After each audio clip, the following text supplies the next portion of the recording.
Welcome to the Redirect Podcast. My name is Abigail Freshen. And I'm Emily Rojas. The Redirect Podcast is a show where we shift the conversation back to books. We discuss themes from some of our favorite books and how those themes show up in real lived experiences. On today's episode, we're channeling our inner Rory Gilmores, but only really from seasons 1 through 3, and telling you our picks for the perfect fall reads. But first, if you enjoy our podcast, we would always like to humbly ask that you support us in a few simple ways. First, you can leave us a 5-star review on Apple Podcasts and let us know that you love the show.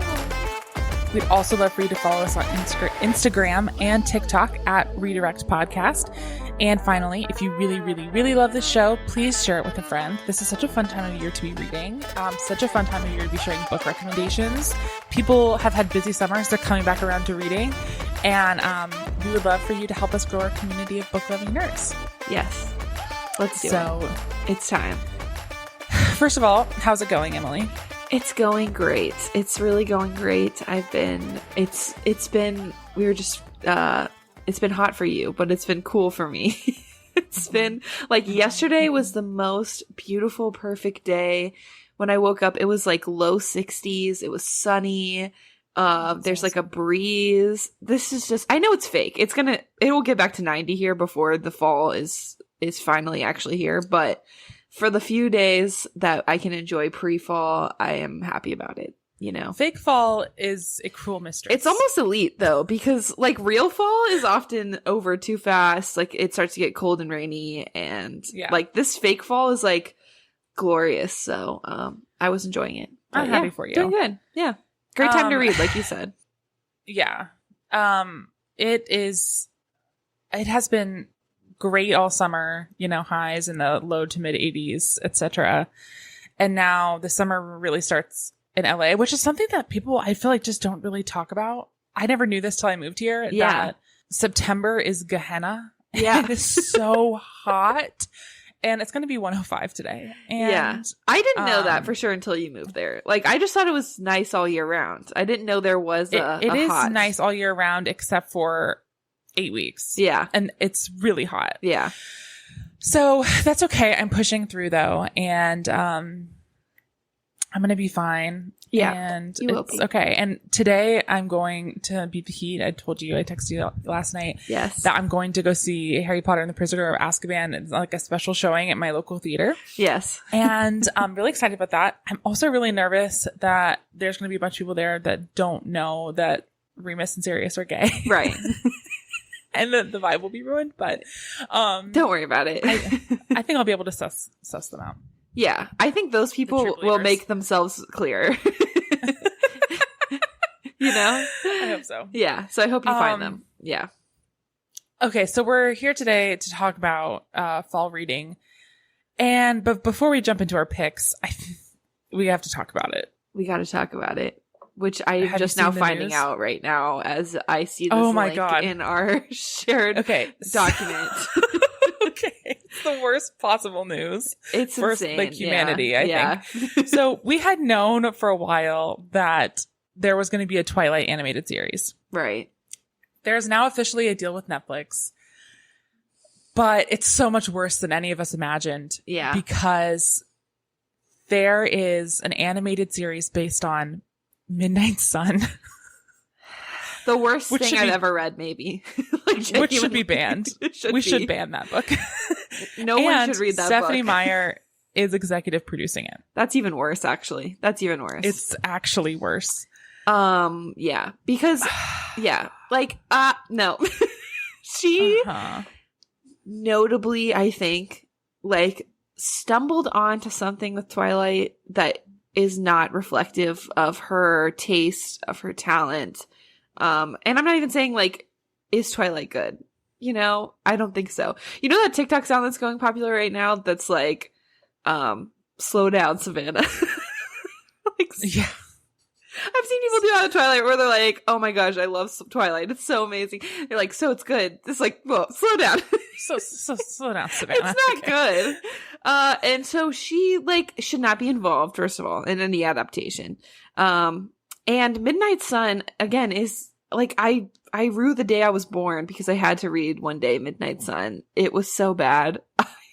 It may have, that and Life and Death might have cured me of liking Twilight at all, you know? It's so Oh my God. terrible. So, yeah, this should not be happening. Who asked for this? I'm just so concerned by, well, A, its existence, but B, the fact that she's the one executive producing it. Yes. I think she's done enough. Yeah. I think she's done enough. Yeah. And also, but to be fair, you know, I just want to say, she's like, we're like, part of the problem yeah, because we have recapped Twilight and Life and Death. I don't know if we can do another episode about this when the show comes out. I think we're just going to have to like briefly recap it in like another episode. I don't know, like, if mentally and emotionally I can take it. But I guess I will be watching it. Yeah. So, whatever. Unfortunately, yes, I will probably tune in eventually, but we don't need this. Like, we don't. So, anyways, canceled. We really, really don't. And also, there's something disturbing about it being animated. Like, I have to watch an animated Edward Cullen contemplate murder. I have to watch that in real time. Like, I have to watch that. I have to watch him watch Bella asleep animated. You know? I'm not here for that. To me, I don't know. So, Zach was like, no, he didn't agree with me on this. But I was also like, the fact that it was, well, no, he didn't agree with me on the fact that it being animated might also appeal to a younger audience. Oh, yeah.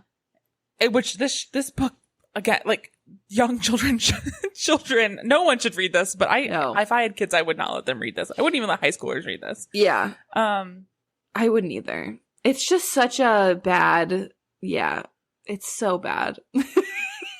It's worse than Twilight. Anyway, that's all I have to say. It's worse than Twilight. If you have thoughts and opinions about that, let us know. Will you be watching it? We just had to talk about it. This is kind of a Twilight podcast, so. It's in our blood, unfortunately. Yeah. Unfortunately, this is the way I am. Yeah. All right. Good segue from bad fall reading into good fall reading. Yeah. It's going to be fall reading soon. We tried to catch you guys at the beginning of the fall season so you'd actually have time to get some of these books if you wanted to read them and then read them before it's time to do holiday reading. So, Emily, what are you looking for in a fall book? For me, I either want, like, all summer I've been reading romance novels. And that's over. That's not fall, you know? It can be. And one of mine is one of my recommendations, but I want something. This is when I want to read my mysteries, my thrillers, which is my like favorite genre of all time, probably. So this is that time of year. I want to be titillated in a scary way. I want to be afraid to go to sleep a little, but not too much. I'm not going to be like, can't sleep all night, but like at night I want to maybe think like, did I hear something downstairs because of the book I was reading earlier, you know? And most importantly, I think, summer, I'm okay reading books that aren't good. In the fall, I want to read books that are good. Yeah, that's true. That's like the biggest defining thing for me. I kind of like expect to read bad books in the summer. Yeah. Like it's bad books are good in the summer. Good books are good in the fall. So yeah, I want things that are well written, that will captivate me, that I can, really kind of stick to. Okay. Yeah. Cool. So that's my vibe. What about you? What are you looking for in the fall? So I am looking to be titillated. Yeah. But I think that what I'm looking for in the fall is more expansive than that. I like reading a thriller here or there, but also I want to read something that maybe it's like dark academia or like a political thriller type thing. I like where that. There's like, you know, which I have a couple of those on my list. So a little bit of spookiness, maybe like one or two, but I also, and then the third, mention is, something that's kind of cozy. Yes. So maybe it's set in the fall, maybe it's like around football time or Thanksgiving time, but it's like a domestic, like family drama type thing, where you have a strong sense of place. You can imagine the setting and maybe it spans a long period of time. I have a recommendation like that too. Yeah. I like something that maybe would sound really, would be like cozy to listen to an audiobook while I do a puzzle or like, read outside on a porch. Like I want a little of the spooky vibe, but I'm also okay with, a couple of other vibes, but again, I want it to be gripping and I want it to be Yes. good. This is not a time of year I want to read fluff. I want to read something that is like emotional or thought provoking. Yeah. Or spooky and scary. Exactly. Yeah. I think to me, the quality, like, honestly, the setting could even be summery, but if it's like a really well written book, then it's fall to me. So yeah. Exactly. Yeah. And on the opposite side of the coin, just because something is set in fall doesn't make it a good fall book. No, exactly. No. You know? So, totally agree. Trying to like cultivate a vibe where I kind of like think about this in terms of like what I would want to drink during the season that like I'm reading the book. Like in the summer, if I'm on the beach and I'm drinking like, you know, a LaCroix or a margarita or like a light beer or something like that, I'm okay with reading something that's fluffy and poppy and fizzy and stupid. Yeah.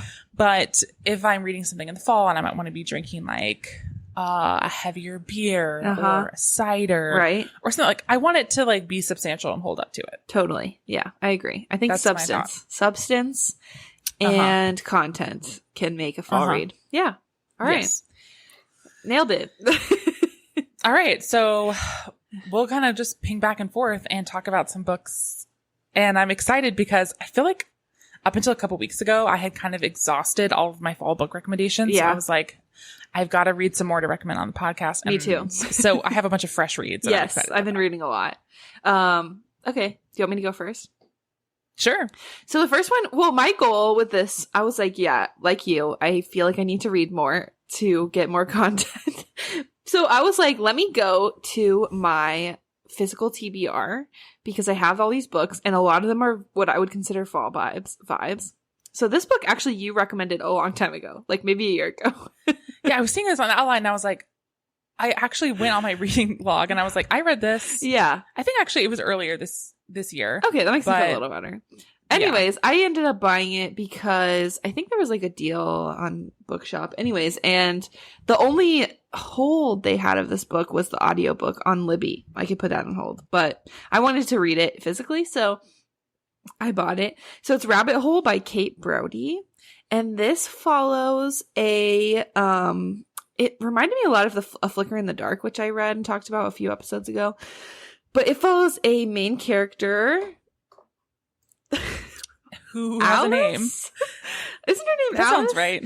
I think it's Alice. I read this in March. I know, sorry. Do not remember. Anyways, her older sister died when she was a child, and she kind of is affected by that, obviously. Teddy, not Alice at all. Teddy. Yeah, okay. Her older sister, Angie, disappeared 10 years ago when she was a kid, and her disappearance is unsolved. They never found a body. They never found out what happened to her. Like, is she just missing? Is she dead? They don't know. And for the past 10 years, her dad, Teddy's father, Mark, had been investigating this kind of... They're half sisters, right? Yes. So her dad was not Angie's father. But he became deep down this rabbit hole investigating what happened to her, all the Reddit conspiracies, trying to reach out to people. A great book for people who love Reddit. If you love Reddit, it's heavily involved in the plot of this book.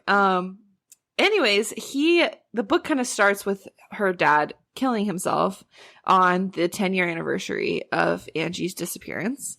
And obviously that causes even more conspiracy theories to come up.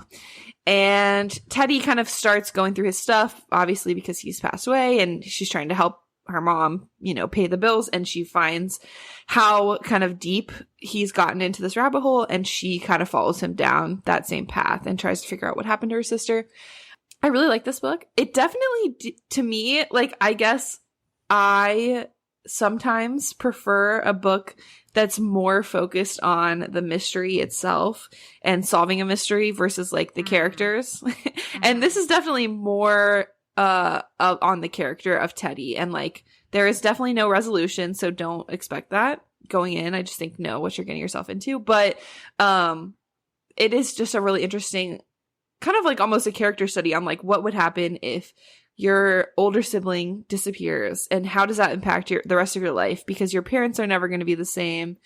the way you exist in your community can't be the same. Like, you're obviously traumatized by what happened, and how is that going to impact your ability to make connections? How is that going to impact your ability to just live and like not fall down this rabbit hole? So I thought it was really interesting. Like Abigail said, it's great for the Reddit sleuthers, because it also like, I always think about this. What would that be like if I don't know. I have a hard time getting into true crime anymore because I start really thinking about, this is a person and their family is dealing with this, and you have every little weird quirk about your life under a microscope, and all these conspiracy theories that rise up, and most of them end up never even being true about the people in the life of the person who disappeared.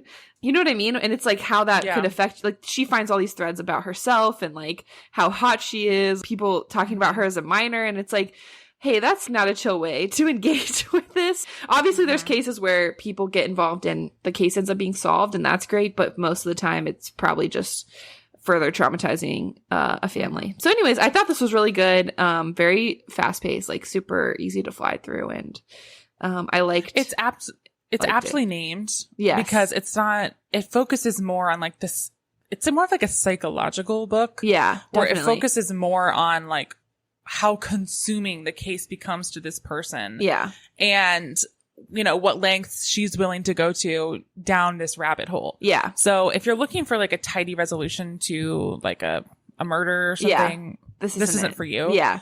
But if you want to like, if you're into a character study and you are into something that's kind of psychological and dark. Yeah.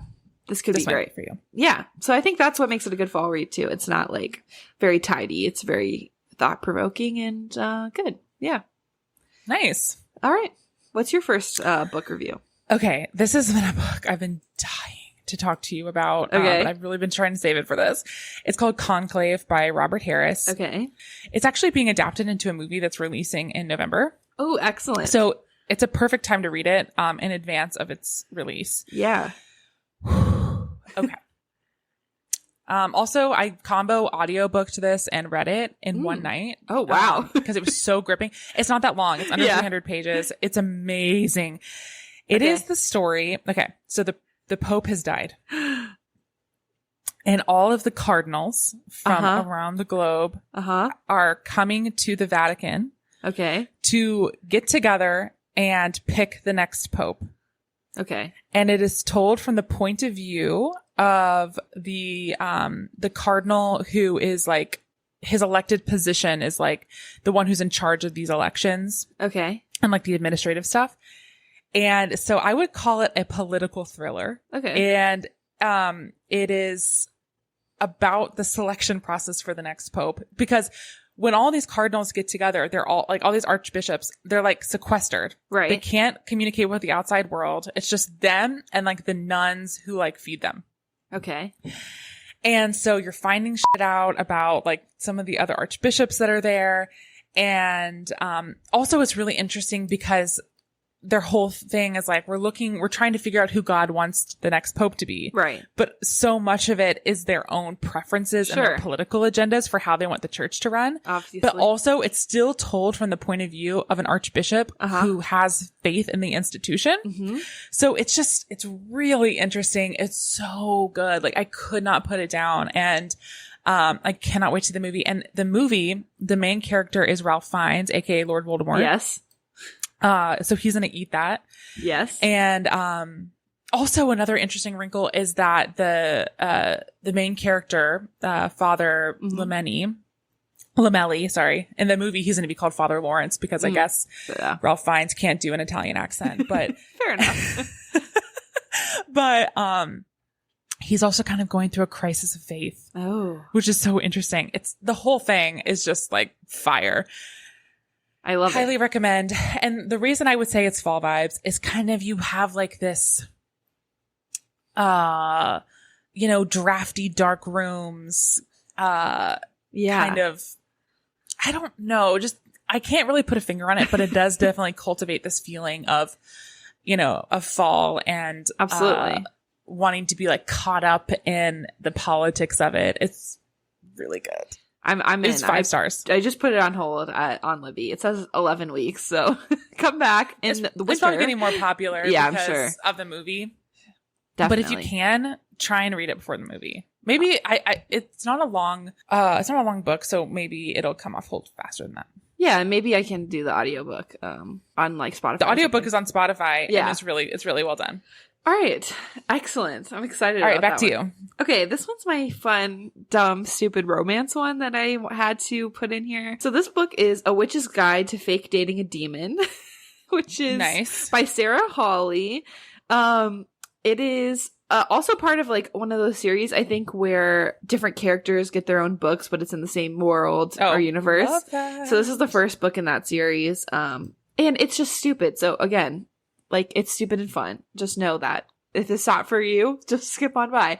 Anyways, this follows Mariel Spark, and she's a witch. Also in this world, like, witches, demons, fairies, they all live, like, among humans. And so... and humans know about them. Humans know about them. It's very chill. It's very it's casual. all just chill. Got it. And... but there's this one particular town where this book is set and the rest of the stories are set called Glimmer Falls, where like there's a higher concentration of magical people there. Like, but they're still humans, but you know, it's like a very like there's stuff going on, magic ambiance. Anyway, so she is a witch, and she was prophesied when she was born that she's going to be the most powerful witch in centuries. And her family's super famous, like they're really powerful, old, ancient, witchy people. But unfortunately, like she's actually not good at magic at all. So she's like struggling. And her parents like hate her low-key because she was like supposed to be this powerful witch. And as so far, that has not come to fruition. And she's trying to summon flour for baking and accidentally summons a demon. Oh my god, amazing. Named Ozroth the Ruthless. And Ozroth is a demon. So demons are like chill. They're not creepy. They just live in their own little world, and they do like bargains for people's souls, but they don't like willing participants only. But once you summon one, you kind of like have to, like, he can't leave until she gives him her soul. Got it. Because he's like bound by the constraints of the magic. Sure. And that's his job. He collects people's souls. And one time recently, he accidentally he collected a soul of this old witch or wizard or whatever, and it like went inside of him. So he like is low-key starting to become a human type person, or like a person with a soul. So he's going through his own crisis. They meet and they have to do fake dating because he can't leave her alone. Like, he can't leave. And so people are like, why is this guy following you around? And she can't be like, oh, I accidentally summoned a demon. So she's like, oh, he's my boyfriend. Oh, because she can't be like, I'm bad at magic. Yeah. So yeah, that's how they're doing their fake dating. There's like a side plot where like the town is trying to tear down this forest to build like a witch spa. So it's just fun. It's stupid. It's like funny, like it's very humorous. It's not like me. I am not going to read anything about creepy demons and witches, like, but it's so fun. They're so chill. Again, it's just like funny, fantastical. There's like fun side characters. It's kind of interesting. Like, also, I like that Mariel is struggling and Ozroth is struggling. They're coming together to like help each other through their struggles, and yeah, it's fun. It's all the fun tropes as well. It's like fake dating, they hate each other, forced proximity, like he can't leave her physically, so it's great. Love it. I love that. Yeah. Cute. It's very cute. That sounds like a lot of fun. Yeah. Next. Okay. My next book is more of the spooky thriller side. It's The Midnight Feast by Lucy Foley. Yes. Have you read this? No, but I love Lucy Foley, so. So this actually is it's a 2024 release, but it was released at the beginning of the summer, actually, because it is a summertime. It takes place in the summer, but it's not a summertime book. So, it's a classic Lucy Foley in the sense that it's multiple perspectives, kind of, sandwiching like the before and after of the summer solstice, and something happens on the summer solstice. So, on the Dorset coast, in England, I guess, it's over there. Sure. There is this like wellness lady. Her name is, Francesca.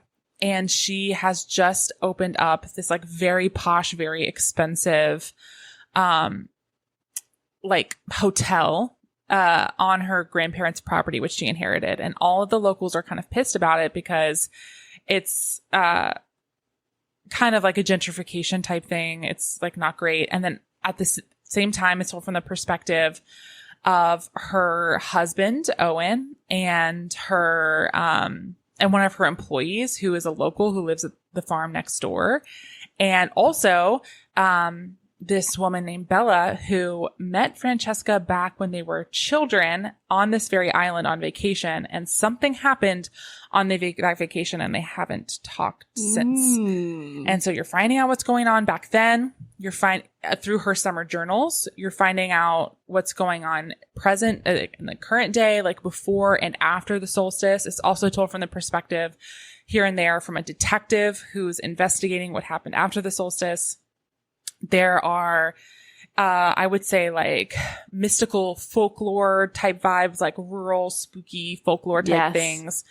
And also crime, suspense. You're going to want to keep turning the pages. You hear things from different people's points of view, which is really fun. It's very fast paced and quick moving.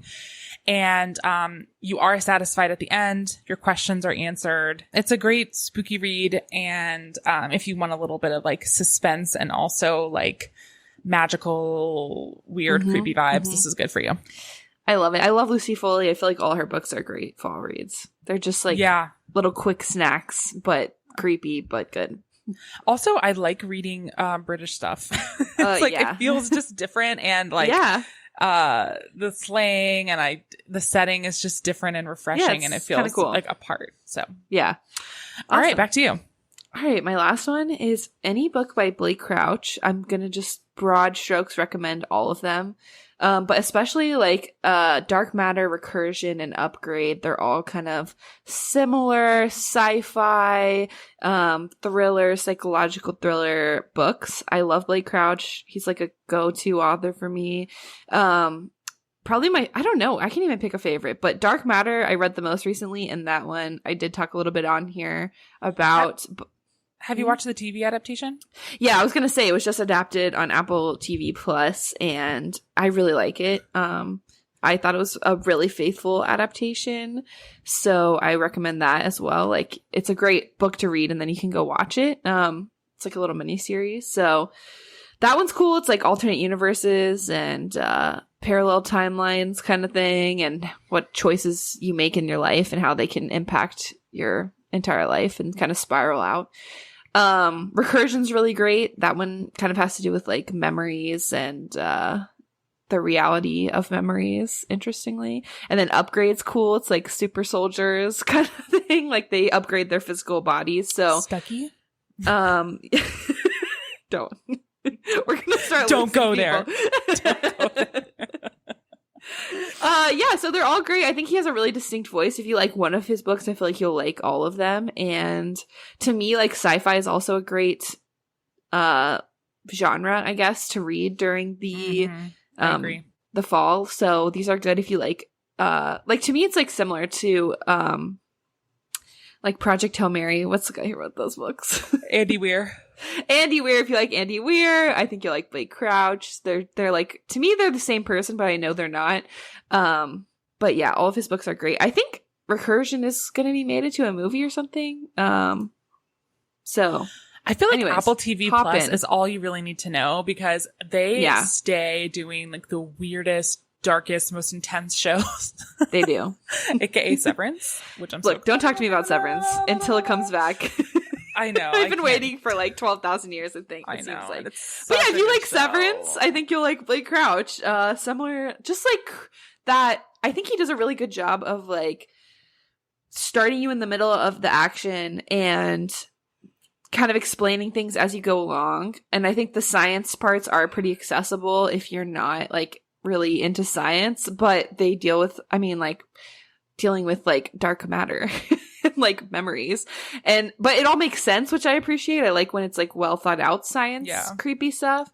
And I also think I like how in all of those 3 books I mentioned, the characters are like fully formed and developed, and it's like dealing with these big issues, but in the context of like one individual person, their individual family, you know, so it's like it really humanizes sci-fi, which I like. So again, I think you would like any of these, but pick one, start with that, and then see if you like one, you'll like all of them. So that's my recommendation for Blake Crouch. Great rec. Thank you. All right, what's your last one? Well, I have like 1.5 more. Okay, because me too. I have an honorable mention that's unfinished, but the next one I have is The Dutch House by Anne Patchett. Anne Patchett is an extremely famous author, so this is not like a hot take. But The Dutch House is, I'm specifically recommending the audiobook because it is narrated by a one Tom Hanks. Oh. And so that is extremely cozy. Yeah. It's a great, like, doing a puzzle or doing crochet or whatever you're going to be doing while you're listening to an audiobook. And it's about this family. I would kind of classify it maybe as historical fiction because it spans the lives of these specifically 2 siblings, starting in like the 40s and 50s. But it's called The Dutch House because they grow up in this like mansion that was historically owned by these famous Dutch people. But it's about the twists and turns of their life. And it's really it's hard to say what it's really about. But if you've read other Anne Patchett books, you'll know that her books kind of are just about like families and family dynamics and how our lives are weaved together, the choices that we make, how they impact us down the road. And she just does a really great job, like creating really like deep characters. It's kind of weird. It's like, it sounds boring. And I feel like I've talked about, I read her other book, one of her other books, Commonwealth. And I may have talked about it too. Where I'm like, I don't really know what this book was about. It was just about these people over decades of their lives, but it's really good. I wanted to keep listening. And, I think so part of the book takes place over Thanksgiving, which makes it a little bit of a fall book. But I would say like, it's not like the whole book's over Thanksgiving. I just think that it's like this kind of cozy domestic fiction read, and the Tom Hanks of it all makes it, a cozy fall read. And also like this, it has a lot of substance. There's a lot to think about. You're going to be able to relate to a lot of things. It's just about like the human experience. I don't know. It's weird to classify as a fall book, but to me it is. No, I get it. So. Yeah, my friend, I actually have this book, and my friend Allie texted me the other day and was like, have you ever read anything by Anne Patchett? And I was like, I have this book. I just feel like it's more of like a fall winter read. And she was like, yes, exactly. So I'm looking forward to reading it this fall. I hope I, will. And you might shed a tear or two. I did. Oh, okay. It's just, it cuts to the core. It's not a hot take. She's like extremely famous. But a little bit off the path of like the normal things that I would say I read. Yeah. So, anyways, I recommend that for fall. Especially the audiobook. Okay. I'm into it. Okay, my honorable mention is just like throwback reads. I almost made this one of mine, but I think fall is the best time to read a book that you liked as a kid. I'm thinking I'm going to read, I really want to reread the Artemis Fowl series, which I loved as a kid. And Zach loved Artemis Fowl. Yeah, we need to have him on and talk about Artemis Fowl. Come back on, Zach. I loved Artemis Fowl so much, and I have almost all the books, so I feel like if I start reading them, I'll realize which ones I don't have, and I can get them on thrift books or something. So I think that's going to be my plan, but I think, like, The Hunger Games, last year we talked about Twilight, any book, like, that you just really got into as a kid, or book fan fiction that you really liked as a kid, but... You know, I just think this is the right time to do that because it's back to school. Like, your mind already has that association. So, I think that's a great way, like, to get back into reading for the fall. Like, microdose reading with a short book you loved as a kid. That's my honorable mention. So oof. I'll keep you guys updated. I have not read Artemis Fowl in many years, so I'm excited to see if it holds up for you. I think it will. I just think it's such a good series, but I'll let you guys know. Well, I'm glad that you mentioned Back to School, because my honorable mention, which I had planned to just be a recommendation, but I have just barely finished 50% of it, so I just don't know if I can fully endorse it yet. Sure. But is The Will of the Many. Have you seen anything about this book? It's like popping off right now. Okay. I think I have seen it actually, because I saw it on Storygraph that you started reading it, and I recognize the cover. So yeah, I've probably seen it some places. By James Islington. Okay, so this is kind of a back to school book, because the main character goes to an academy, but it is a fantasy book, and it is in this world.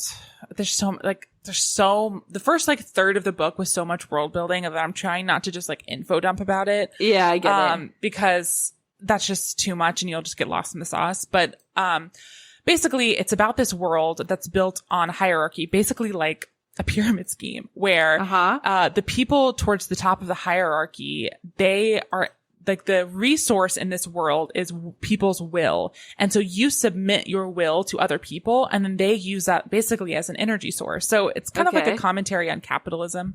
Okay. But the people at the very bottom, the people at the top are wielding the will of multiple people. So makes them really good fighters, or makes them able to power trains or machinery or whatever. So the whole world exists on the people in the working class, essentially participating in this hierarchy with the hope of one day being able to be a higher ranking person themselves. It's less complicated once you read it, but the main character, Vis, is an orphan who is secretly a former prince, but his family's kingdom got taken over by this society that has the hierarchy, and it's called Katen. And he refuses to participate and to submit his will, which may have him marked with special abilities or something like that. I don't know. We're learning. But he gets adopted by this very high-ranking guy in the hierarchy, and he wants to send him to this academy where he wants him to investigate something or find the secret weapon. And he goes there because he's well, it's a really hard life for someone who doesn't want to submit their will and participate in the hierarchy. So this will give me some time to figure my stuff out and maybe get ahead or be able to get a position where I don't have to make other people submit to me or something. But at the same time, the rebel group is trying to get a hold of him and get him to participate with them.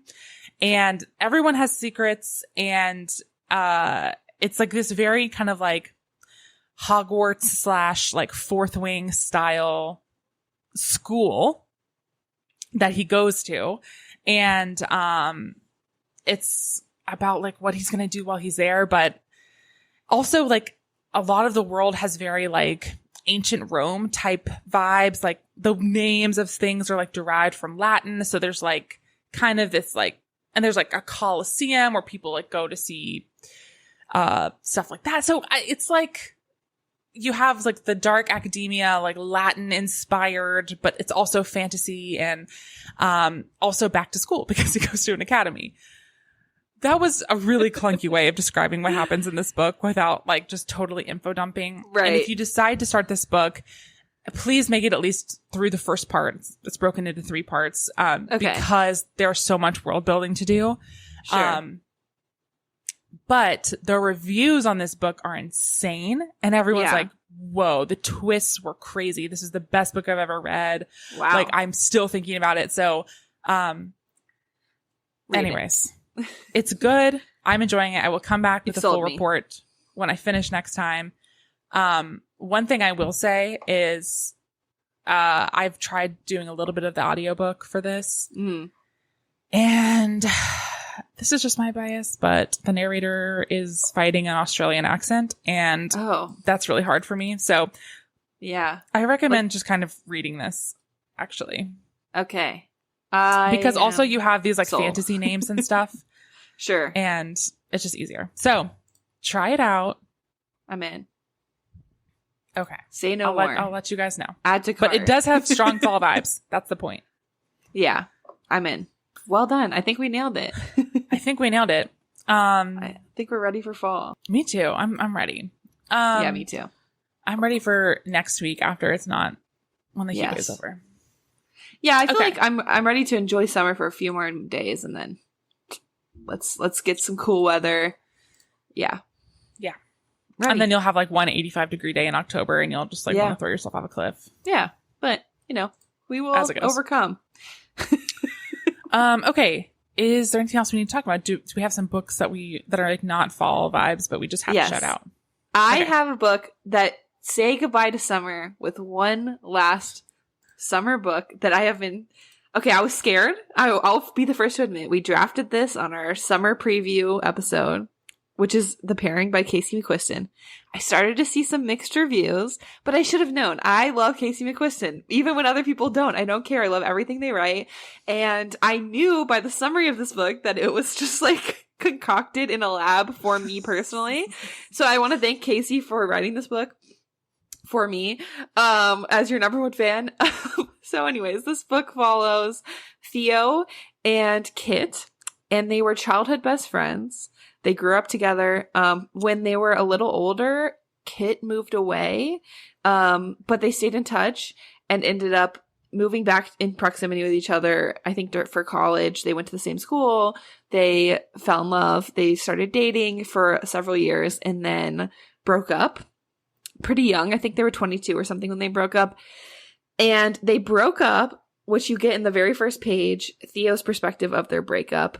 And they broke up on a trip to Europe for the summer. They were supposed to go on this European tour, food tasting, and they didn't make it. They broke up at the airport. And so Theo ends up moving back home to California, I think, is where they live.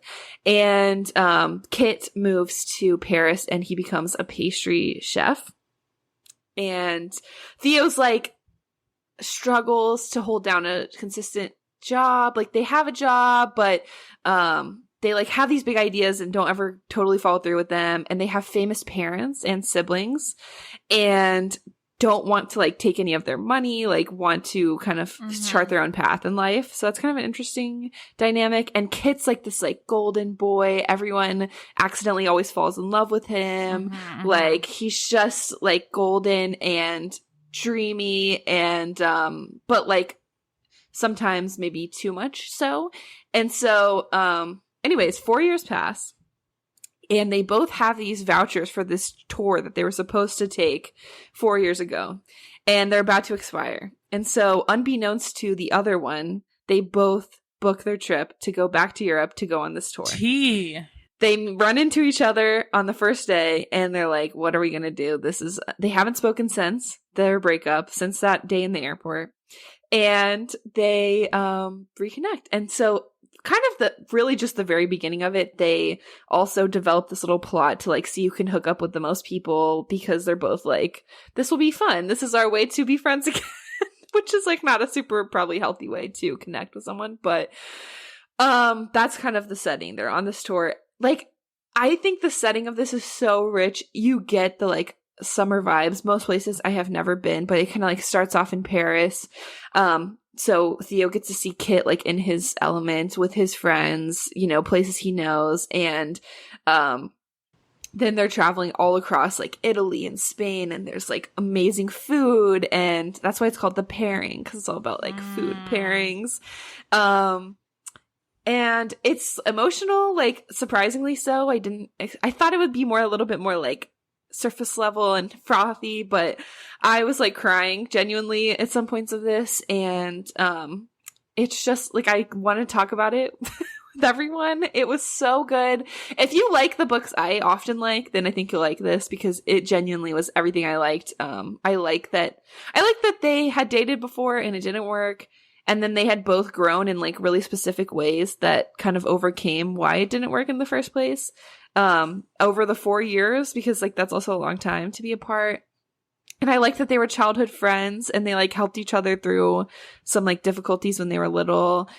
And I liked the touring Europe part. It was just so lovely. Like there's a great cast of like secondary characters that are just fun and like entertaining. And yeah, I really liked this book. It got me. It really did. I was crying at the end. Also, I want to say I read this, I bought it, and then I went on a trip and I was flying and I read the entire book on my flights, which I have never been able to like chill enough to concentrate on reading a book, but I just like was so invested in this. So I think everyone should read it if that sounds like something you would like. Some people don't like exes getting back together, as demonstrated by people not liking Happy Place. I don't care. I love it. So give me more books like this. But if that's not for you, then maybe don't read it. But I really, really liked it.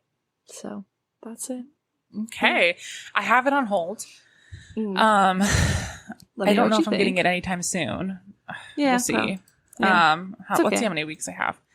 I have 10 weeks, allegedly. But my library has acquired 7 more copies since I placed it on hold. So we're heading in the right direction. Great. Yeah. I don't know if you'll like it. I'm interested to see when you read it, but also I forgot to mention the first half is in Theo's point of view, and then halfway through it switches and it's Kit's POV. Ooh, and I freaking ate that up. It was so good. Yes. Okay. I mean, I'm open. I'm nervous because I think that I might like it. I'm like 50-50 on Casey McQuiston. Yeah, you are. So this will be the tiebreaker.